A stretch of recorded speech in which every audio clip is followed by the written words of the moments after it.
आज की इस कक्षा में हम पढ़ने वाले हैं 7वीं कक्षा की संस्कृत पाठ्य पुस्तक रुचिरा का पंचम पाठ। पाठ का नाम है पंडिता रमाबाई। इस पाठ के 3 भाग हैं। हमने पहला भाग पढ़ लिया है और आज हम दूसरा भाग पढ़ेंगे। इस भाग में हम पंडित रमाबाई महोदया के योगदान के विषय में अध्ययन करेंगे। पहले हमने यह जाना है कि रमाबाई का जन्म 1858 ईस्वी में हुआ। उनके पिता अनंत शास्त्री डोंगरे और माता लक्ष्मीबाई थी। उस समय स्त्रियों की शिक्षा प्रायः दुर्लभ थी और विशेष रूप से संस्कृत का शिक्षण तो प्रायः न के बराबर था। ऐसी स्थिति में रमाबाई के पिता अनंत शास्त्री ने अपनी पत्नी को संस्कृत का अध्यापन कराया और इसके बाद रमाबाई ने भी अपनी माता से संस्कृत की शिक्षा प्राप्त की। किंतु दुर्भाग्य से अकाल के कारण उसके माता पिता और उसकी बड़ी बहन मृत्यु को प्राप्त हो गई। इसके बाद रमाबाई अपने बड़े भाई के साथ भारत का भ्रमण करते हुए कोलकाता नगर पहुंची। वहां पर अपनी संस्कृत विद्वत्ता के कारण उन्होंने पंडिता और सरस्वती इन 2 उपाधियों को ग्रहण किया। वहां पर ब्रह्म समाज के प्रभाव से उन्होंने वेदों का अध्ययन किया और वेदों का अध्ययन एवं शास्त्रों का अध्ययन स्त्री शिक्षा के लिए भी हो, इसके लिए उन्होंने आंदोलन प्रारंभ किया। इसके बाद का उनका जीवन चरित्र क्या है, इसको हम इस भाग में पढ़ेंगे। तो आइए पाठ को पढ़ते हैं। पहले हम गद्यांश का वाचन करते हैं, उसके बाद कठिन पदों के अर्थ के साथ हम इसका सरलार्थ जानेंगे।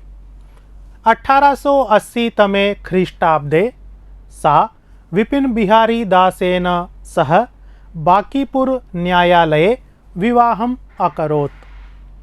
सार्धैकवर्षात् अनन्तरं तस्याः पतिः दिवंगतः।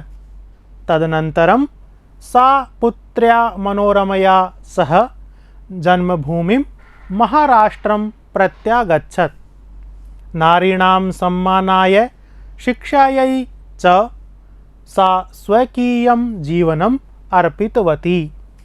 इस गद्यांश में जो कठिन शब्द आए हैं उनका अर्थ जान लेते हैं। सार्धैक वर्षात, इसका अर्थ है 1.5 वर्ष से, और सार्धैक वर्षात, यह सार्धैक वर्ष इस पुंलिंग शब्द के पंचमी विभक्ति के एक वचन का रूप है। इसी प्रकार अनंतरम, इसका अर्थ है बाद में और यह अव्यय पद है। पुत्र्या, इसका अर्थ है पुत्री से। पुत्र्या, यह पुत्री इस स्त्रीलिंग शब्द के तृतीय विभक्ति के एक वचन का रूप है। प्रत्यागच्छत, यह क्रियापद है। लंग लकार अर्थात भूतकाल का अर्थ देता है। इसका अर्थ है लौट आई। प्रत्यागच्छत, यहाँ पर यण संधि है और संधि विच्छेद करने पर प्रति आगच्छत, ये 2 पद हमें प्राप्त होते हैं। अर्पितवती, इसका अर्थ है समर्पित कर दिया। अर्पितवती, यह अर्प धातु के क्तवतु प्रत्यय से बना हुआ रूप है और यह स्त्रीलिंग का रूप है। क्तवतु प्रत्यय के रूप तीनों लिंगों में होते हैं। इनका विशेष अध्ययन हम इस भाग के अंत में करेंगे। अब हम गद्यांश का सरलार्थ जान लेते हैं।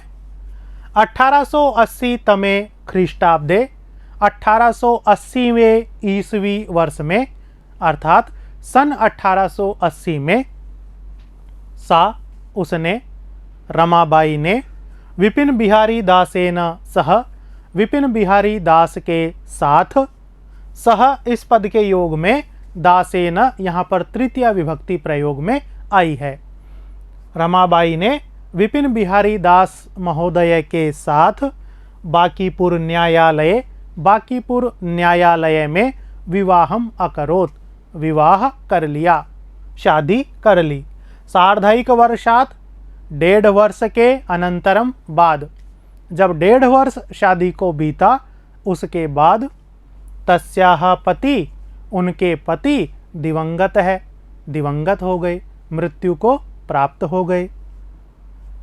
तदनंतरम, इसके बाद, इस दुखद घटना के बाद, सा वह रमाबाई पुत्र्या मनोरमया सह पुत्री मनोरमा के साथ जन्मभूमि अपनी जन्मभूमि को महाराष्ट्र राज्य को प्रत्यागच्छत लौट आई, वापस आ गई। यहाँ पर देखिए बिहारी दासेन सह मनोरमया सह साकम सार्धम और समम, इन चारों ही पदों का अर्थ होता है साथ।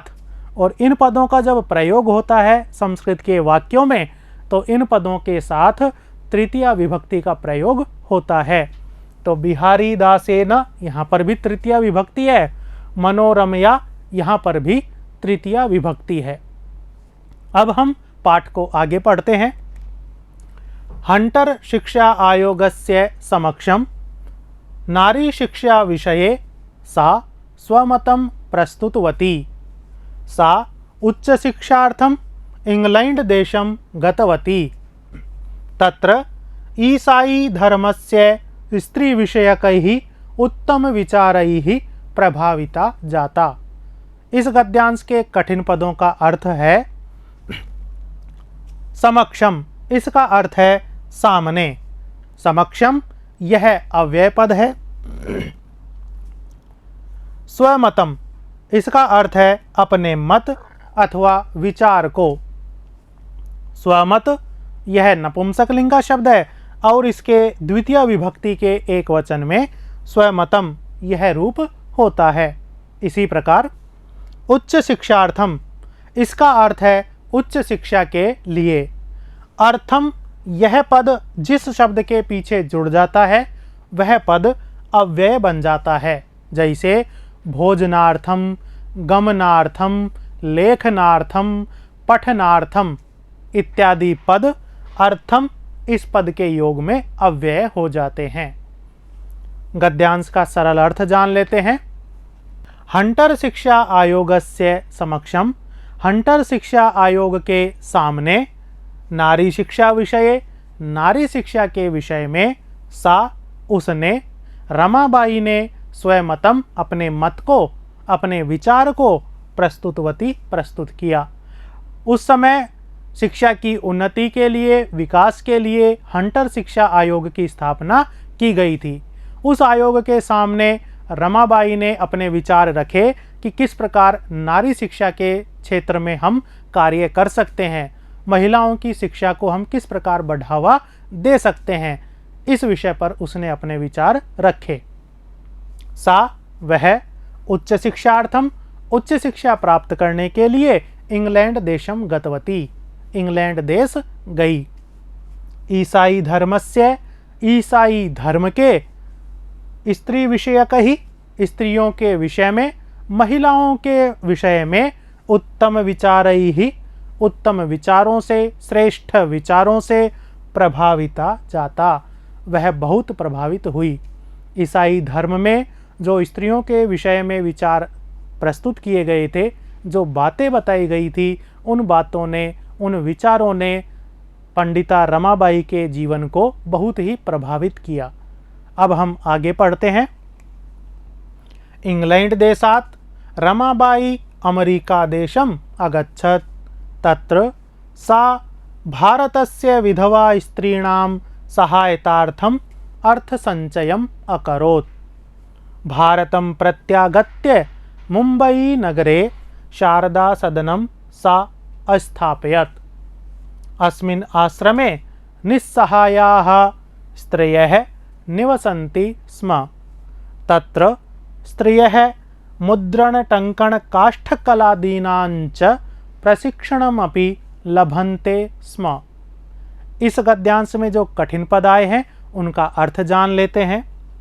अर्थ संचयम, इसका अर्थ है धन के संग्रह को। अर्थ संचयम, यह अर्थ संचय इस पुंलिंग शब्द के द्वितीय विभक्ति के एक वचन का रूप है। अस्थापयत, इसका अर्थ है स्थापित किया। यह क्रियापद है। यह स्था धातु के लंग लकार के प्रथम पुरुष के एक वचन का क्रियापद है। निस्सहायाः, इसका अर्थ है बेसहारा, और निस्सहायाः यह निस्सहाया इस स्त्रीलिंग शब्द के प्रथमा विभक्ति के बहुवचन का रूप है। मुद्रणम छपाई का कार्य, टंकणम यंत्र द्वारा लेखन का कार्य, जिसे अंग्रेजी भाषा में टाइप इत्यादि कहते हैं। काष्ठकलादीनाम च, और काष्ठ अर्थात लकड़ी पर, कलादीनाम कलाकारी इत्यादि का कार्य। गद्यांश में मुद्रण टंकण काष्ठकलादीनां च, यह समस्त पद है। इनमें अलग अलग पदों का अर्थ हमने यहाँ पर लिया है। छपाई का कार्य, यंत्र द्वारा लेखन का कार्य और लकड़ी पर कलाकारी करने का कार्य। ये कठिन पदों के अर्थ थे। अब हम गद्यांश का सरलार्थ जान लेते हैं। इंग्लैंड देशात, इंग्लैंड देश से रमाबाई अमेरिका देशम अगच्छत, रमाबाई अमेरिका देश को गई।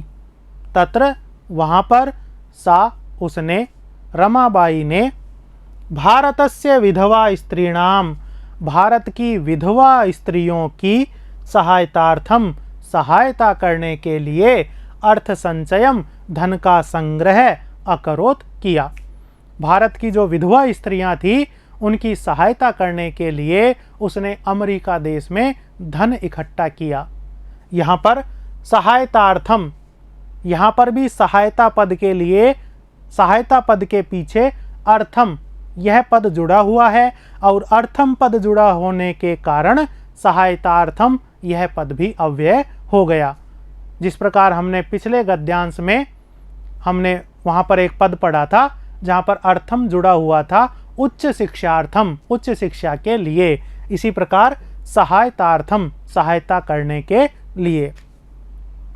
भारतम प्रत्यागत्य, भारत वापस आकर, भारत लौटकर, मुंबई नगरे, मुंबई नगर में, सा उसने, रमाबाई ने, शारदा सदनम अस्थापयत, शारदा सदन इस भवन की, इस संस्था की, अस्थापयत स्थापना की। अस्मिन आश्रमे, इस आश्रम में, यह जो शारदा सदन था यह आश्रम के रूप में उसने स्थापित किया। अस्मिन आश्रमे, इस आश्रम में, निस्सहायाः स्त्रयः, बेसहारा स्त्रियां, महिलाएं, निवसन्ति स्म, रहती थी। निवसन्ति यह वर्तमान काल लट लकार का क्रियापद है, किंतु लट लकार के क्रियापदों के पीछे यदि स्म शब्द का प्रयोग किया जाता है तो वे भूतकाल का अर्थ देते हैं। निवसन्ति रहते हैं, निवसन्ति स्म रहते थे, अथवा स्त्रीलिंग में रहती थी। तत्र वहाँ पर, स्त्रिय है, महिलाएं, मुद्रण टंकण काष्ठकलादीनां च, मुद्रण छपाई का कार्य, टंकण यंत्र द्वारा लेखन का कार्य, टाइप करना, काष्ठकलादीनां च और लकड़ी पर कलाकारी करने का कार्य इत्यादि कार्यों का प्रशिक्षणमपि, प्रशिक्षण भी लभन्ते स्म, प्राप्त करती थी। वहाँ पर वो अपना जीवन तो यापन करती ही थी, साथ साथ उनको प्रशिक्षण भी दिया जाता था। कोई छपाई का कार्य करती थी, कोई टंकण का कार्य करती थी और कोई लकड़ी पर कलाकारी का कार्य करती थी। इससे उनका गुजर बसर आराम से होता था और साथ में धनार्जन भी होता था। आगे देखते हैं। परम इदम सदनम पुणे नगरे स्थानांतरितं जातम, ततः पुणे नगरस्य समीपे केडगांव स्थाने मुक्ति मिशन नाम संस्थानं तया स्थापितम्। अत्र अधुना अपि निराश्रिताः स्त्रियः ससम्मानं जीवनं यापयन्ति। इस गद्यांश के कठिन पदों का अर्थ है परम अर्थात लेकिन अथवा किंतु, यह अव्यय पद है। सदनम अर्थात भवन, सदनम यह सदन इस नपुंसक लिंग शब्द के प्रथमा विभक्ति के एक वचन का रूप है। स्थानांतरितम इसका अर्थ है जगह बदल जाना। कोई वस्तु एक जगह पर है, अगर उसकी जगह बदल दी जाए तो उसको कहते हैं स्थानांतरित। निराश्रिताः अर्थात बेसहारा। निराश्रिताः, यह निराश्रिता इस स्त्रीलिंग शब्द के प्रथमा विभक्ति के बहुवचन का रूप है। कठिन पदों के साथ अब हम जानते हैं इस गद्यांश का सरलार्थ। परम किंतु, इदम सदनम, यह सदन। कौन सा सदन? शारदा सदनम, यह सदन। पुणे नगरे, पुणे नगर में स्थानांतरितम जातम, स्थानांतरित हो गया, अर्थात मुंबई नगर के स्थान पर इसकी जगह बदल गई। कौन से शहर में? पुणे शहर में। पहले ये मुंबई नगर में स्थापित था, अब इसकी जगह बदलकर इसको पुणे नगर में स्थानांतरित कर दिया। ततः बाद में पुणे नगरस्य, पुणे नगर के समीपे पास में ही केडगांव स्थाने, केडगांव नामक स्थान पर मुक्ति मिशन नाम संस्थानम, मुक्ति मिशन इस नाम के संस्थान की तया उसने किसने? उस रमाबाई ने अथवा उस रमाबाई के द्वारा स्थापितम, स्थापना की गई। बाद में पुणे नगर के पास में ही एक केडगांव नामक स्थान था, वहाँ पर उन्होंने मुक्ति मिशन नाम का एक संस्थान स्थापित किया। इस संस्थान में क्या था? अत्र, यहाँ पर इस संस्थान में अधुना अपि, आज भी, वर्तमान काल में भी निराश्रिताः स्त्रियः, बेसहारा स्त्रियां, बेसहारा महिलाएं, ससम्मानम जीवनम, सम्मान के साथ जीवन को यापयन्ति, बिताती हैं, व्यतीत करती हैं। ऐसा इस सदन में आज भी महिलाओं का कल्याण हमें देखने को मिलता है। आगे 1922 तमे ख्रीष्टाब्दे रमाबाई महोदयायाः निधनम अभवत्। सा देशविदेशानाम् अनेकासु भाषासु निपुणा आसीत्। समाजसेवायाः अतिरिक्तं लेखनक्षेत्रे अपि तस्याः महत्वपूर्णम् अवदानम् अस्ति। स्त्रीधर्मनीति हाई कास्ट हिंदू वीमेन इति तस्याः प्रसिद्धं रचनाद्वयं वर्तते। इस गद्यांश में आए हुए कठिन पदों का अर्थ जान लेते हैं। निधनम अर्थात मृत्यु। निधनम, यह निधन इस नपुंसकलिंग शब्द के प्रथमा विभक्ति के एक वचन का रूप है। निपुणा अर्थात कुशल, और निपुणा, यह निपुणा इस स्त्रीलिंग शब्द के प्रथमा विभक्ति के एक वचन का रूप है। अवदानम, इसका अर्थ है योगदान। अवदानम, यह अवदान इस नपुंसकलिंग शब्द के प्रथमा विभक्ति के एक वचन का रूप है। रचनाद्वयम अर्थात दो रचनाएं। रचनाद्वयम, दो रचनाएं।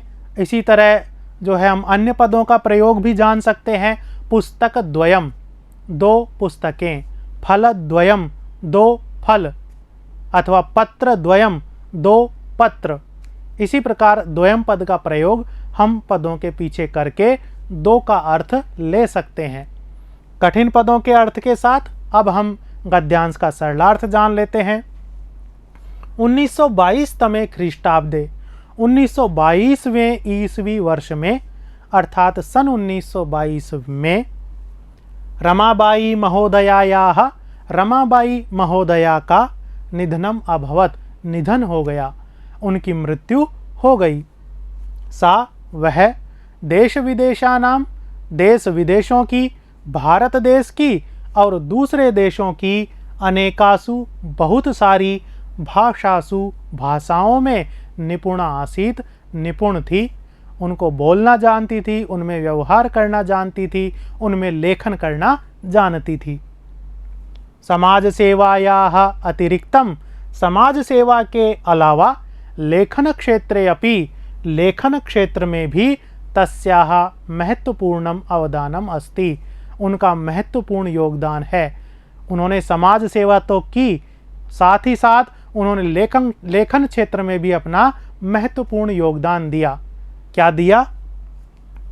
स्त्री धर्म नीति हाई कास्ट हिंदू वीमेन इति तस्याः प्रसिद्धम रचनाद्वयं वर्तते।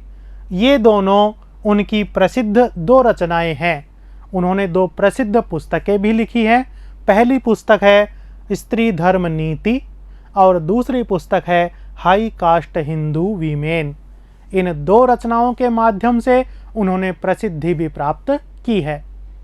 तो बच्चों, ये था पंडिता रमाबाई का जीवन चरित्र जो हमने पढ़ा है। इस पाठ में जो विशेष अंश आया है उसको भी हम जान लेते हैं। विशेष है, क्या है विशेष? इसमें हम त और तवतु इन दोनों प्रत्ययों का बोध करेंगे। हमने पिछले गद्यांश में अर्पितवती यह पद पढ़ा है। उसके विवरण में हमने यह जाना है कि तवतु प्रत्यांत स्त्रीलिंग का रूप है अर्पितवती। तवतु प्रत्यांत और तय प्रत्यांत इन दोनों ही रूपों का पुल्लिंग में, स्त्रीलिंग में और नपुंसकलिंग में प्रयोग होता है। कैसे, आइए जानते हैं। पहले तो हम यह बोध करते हैं कि पाठ में कौन कौन से पद त और तवतु प्रत्यांत हैं। प्राप्तवती, प्राप्ता, विभूषिता, प्रभाविता, प्रारब्धवती, अर्पितवती, प्रस्तुतवती, गतवती, जाता, जातम, स्थापितम, निराश्रिताः। ये पद या तो तय प्रत्यांत हैं या तवतु प्रत्यांत है। अब हम यहाँ पर कुछ उदाहरण देखकर इन दोनों ही प्रत्ययों का बोध करते हैं। जैसे गम धातु, इनके दोनों ही रूप दिखाए गए हैं, तय प्रत्यांत रूप और तवतु प्रत्यांत रूप, और दोनों ही रूप तीनों लिंगों में दिखाए गए हैं।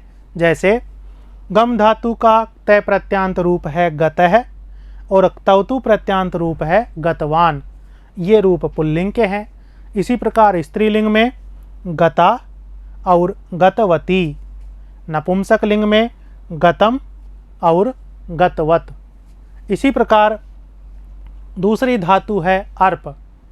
इसके तय प्रत्यांत रूप पुल्लिंग में, स्त्रीलिंग में और नपुंसक लिंग में। इसी प्रकार तवतु प्रत्यांत रूप भी पुल्लिंग, स्त्रीलिंग और नपुंसक लिंग में यहाँ पर दिखाए गए हैं। जैसे अर्पित है और अर्पितवान, ये दोनों ही पुंलिंग के रूप हैं। अर्पिता और अर्पितवती, ये दोनों ही स्त्रीलिंग के रूप हैं। अर्पितम और अर्पितवत, ये दोनों नपुंसक लिंग के रूप हैं। इसी प्रकार प्र उपसर्ग पूर्वक आप धातु के रूप हैं प्राप्त है और प्राप्तवान, यह पुल्लिंग के रूप हैं। प्राप्ता और प्राप्तवती, ये स्त्रीलिंग के रूप हैं। प्राप्तम और प्राप्तवत, ये नपुंसक लिंग के रूप हैं। पहले रूप जो दिखाए गए हैं वो तय प्रत्यांत हैं और दूसरे रूप जो दिखाए गए हैं वो तवतु प्रत्यांत हैं। इस प्रकार हमने विशेष विवरण में तय प्रत्यय और तवतु प्रत्यय का हमने बोध किया है। पाठ तो हमारा यहीं पर समाप्त होता है। अगले भाग में हम पाठ के प्रश्नोत्तरों के साथ फिर मिलेंगे। धन्यवाद।